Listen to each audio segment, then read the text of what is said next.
According to statistician Dr. Jeff Ellis, there is 520 different ways of eating Jaffa cakes. So that's what we're going to explore. Well, I say 520 different ways of eating Jaffa cakes. This is only a box of 30, and frankly I don't quite fancy buying another 30 or so of those. I don't know how many I'd need to buy, I'm not very good at maths. But the fact of the matter is 520 Jaffa cakes is too many for one person to try and eat, especially all at once. But they have ranked the top 10 methods of eating Jaffa cakes, the top 10 most popular ways of eating Jaffa cakes, and then behavioural psychologist and dating expert Joe Hemmings has sort of put characteristics alongside each of the top 10 most preferred methods for eating Jaffa cakes. So that's what we're going to do. We're going to break down the top 10 ways of eating Jaffa cakes and eat those top 10 ways of eating Jaffa cakes, because it wouldn't really work otherwise. And yes, we're outside because despite the fact that it's February 27th, it's a nice day. I'm wearing short sleeves. So here we are, we're outside, it's time to eat some Jaffa cakes. And we'll start with number 10. The sharer method. This is for people who are described as kind, compassionate. They are sort of socialites and they are generous. Don't actually have anyone to share this one with, so this is just going to be, it's quite a hard one to really show. I haven't got anyone off camera to share this with. So we'll move straight on to the sandwich method, and that is by where you take 2 Jaffa cakes, as we have here, and you sandwich them together. Presume they get you to put the sponge bit on the outside, rather like that. You squish them together and then enjoy them. People who enjoy the sandwich method are often described as confident, outgoing and extroverted people. So if you're one of those people, chances are you might enjoy your Jaffa cakes in like manner.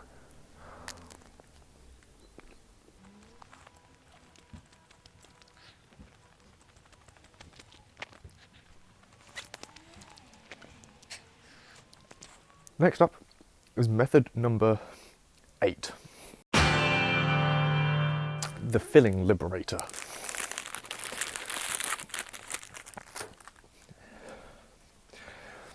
People who, when they are faced with a Jaffa cake, decide to get the jelly out of the middle are described as competitive, ambitious and passionate, apparently.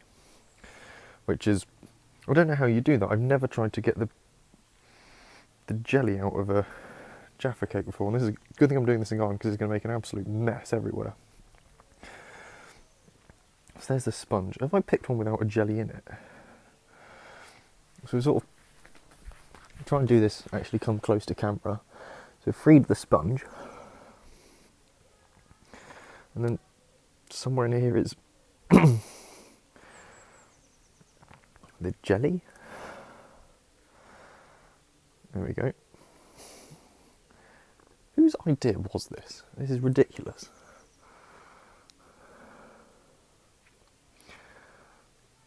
And then we have the jelly disc from the inside of a Jaffa cake, glinting in the February sunlight. And then I guess people eat the jelly bit first.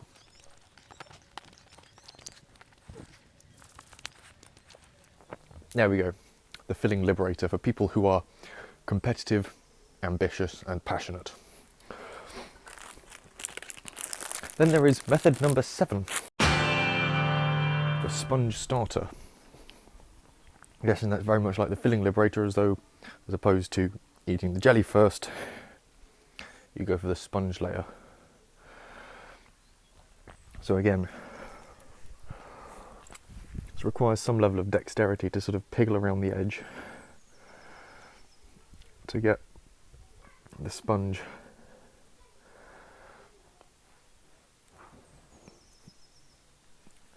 then you have the sponge layer freed from the chocolate and jelly section, and then people who are patient and tend to go with the flow and prefer method number 7 for this will then eat the sponge layer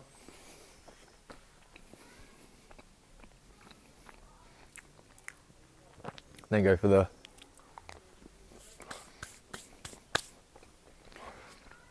chocolate and jelly, I suppose.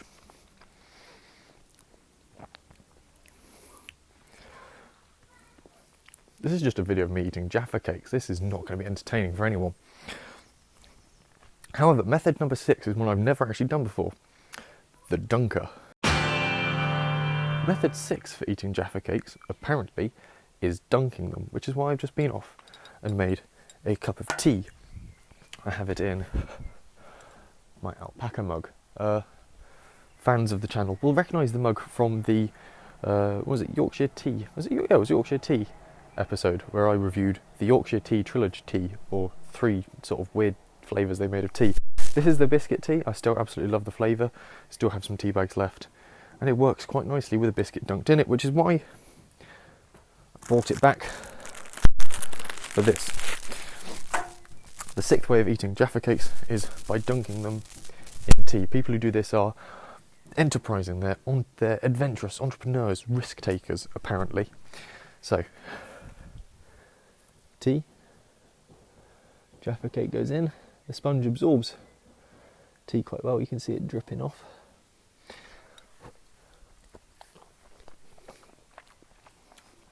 Why have I never done this before?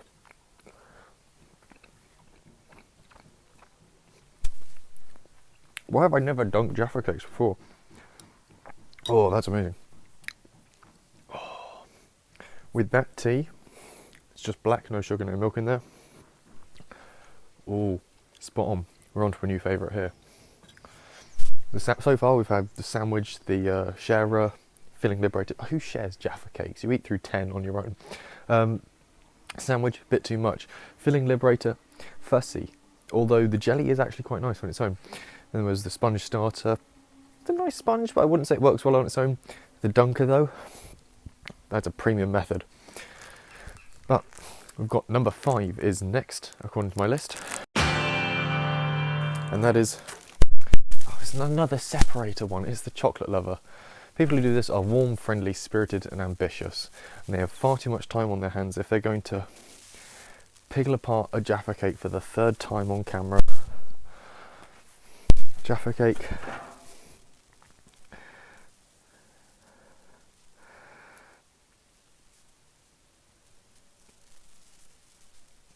Pry it apart. And then, apparently we eat chocolate first. Surprisingly sweet for a dark chocolate. The chocolate you get for cakes is marketed as dark chocolate. It's always very sweet. And then you're just left with fingerfuls of sticky jelly and a slightly dry sponge. Might dip that.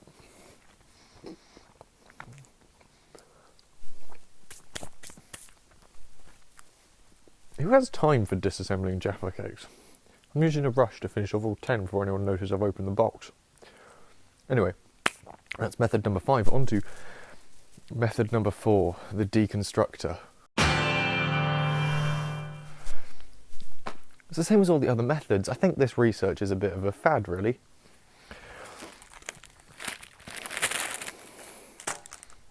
The deconstructor, this is where you pull it apart. This is just the other 3, but just in any order you care for. Do I have to do this one?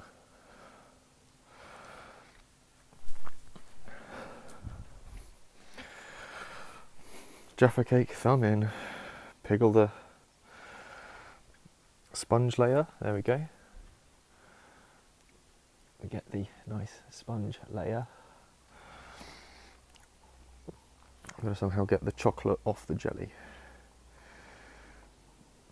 Chocolate there.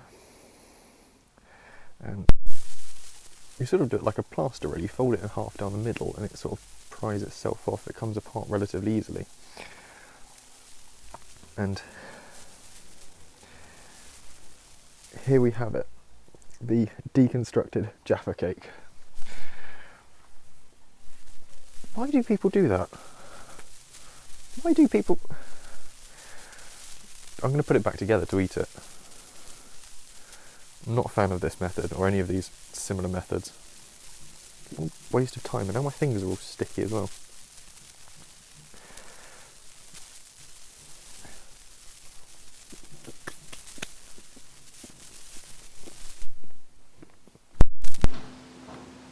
Ridiculous idea.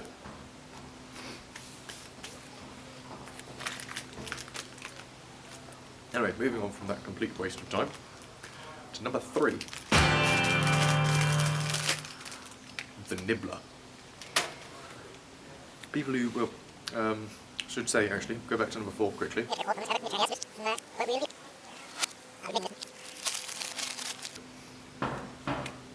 People who use the deconstructor method, they are creative, they are organised, they are self-confident, they are so organised they have enough time on their plate to sit down and deconstruct a Jaffa cake. Anyway, back to method number 3. The nibbler. People who enjoy the nibbler are amiable, they are patient, they are a bit shy and introverted as well, which means kind of makes sense, because the nibbler, why am I explaining this on camera? Why am I doing this video? Anyway, nibbler is where you sort of nibble away at all the bits of sponge and chocolate around the outside, leaving just the disc of jelly, chocolate and sponge, to sort of get rid of the thinner bit at the edge there.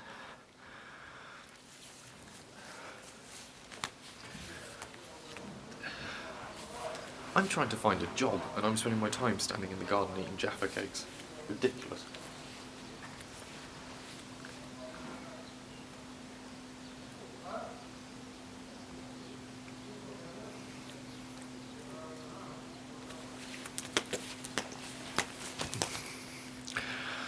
There you go. For your entertainment, a half-eaten Jaffa cake. As you can see, nibble around the edge, and then just sort of eat the rest of it, really.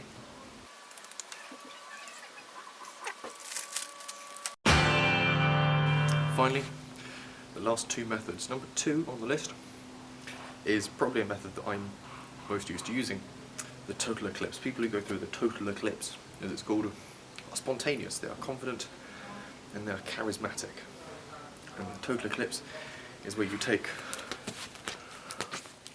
1 Jaffa cake and insert into your mouth in one go.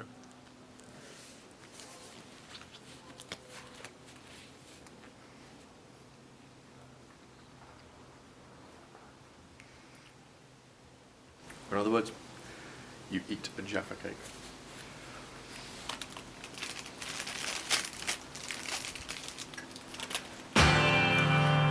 And then the final method is the half moon. This is for confident, self-assured, optimistic people.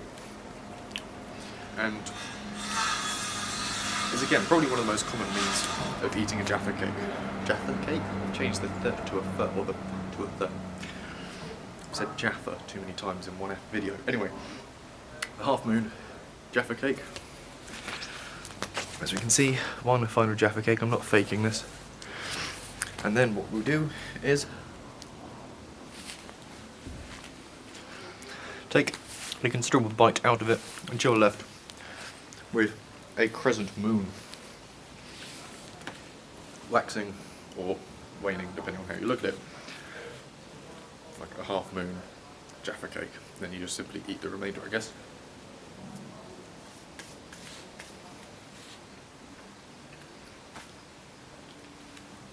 And apparently there are a further 510 ways of eating a Jaffa cake.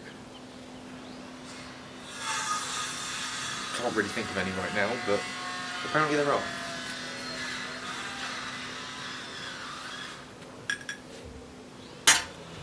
Cheers.